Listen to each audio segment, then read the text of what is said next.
Dessiner la courbe de croissance de votre enfant, c'est important.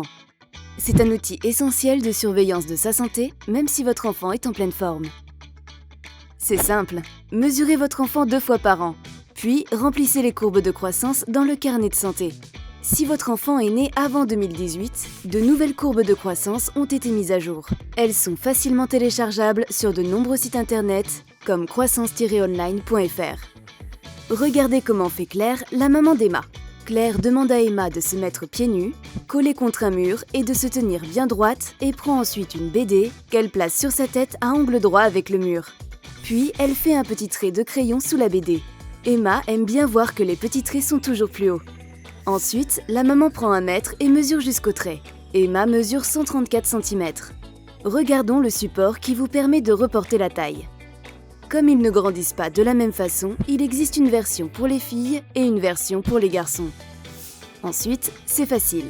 En haut à gauche, il y a des lignes graduées tous les 10 cm et des interlignes tous les 2 cm pour reporter la taille avec précision. Claire regarde où se situe 134 cm. 130, 132, 134, elle met un petit trait. L'âge est représenté sur la ligne horizontale. Emma a 10 ans, Claire met un petit trait. Ensuite, il suffit de prolonger les lignes et mettre une croix à leur croisement. Et voilà! Une croix tous les 6 mois permet de surveiller la croissance de votre enfant et de veiller sur sa santé. Regardez comment cela peut être utile. Emma est toujours la plus petite de sa classe. Même si dans sa famille on n'est pas très grand, sa maman a décidé d'en parler à un professionnel de santé. Le médecin l'a félicité d'avoir pris rendez-vous, car il est important de comprendre pourquoi Emma est petite et voir si une prise en charge est nécessaire. Et regardez pour Lucas, il grandissait normalement, puis ses parents ont constaté une cassure au niveau de sa courbe de croissance. Lucas s'éloignait de la ligne qu'il suivait depuis le début. Ils en ont parlé à un professionnel de santé qui les a confortés dans leur démarche.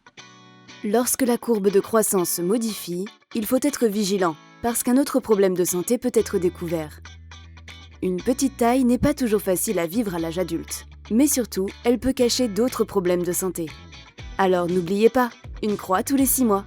Pour en savoir plus, rendez-vous sur le site croissance-online.fr.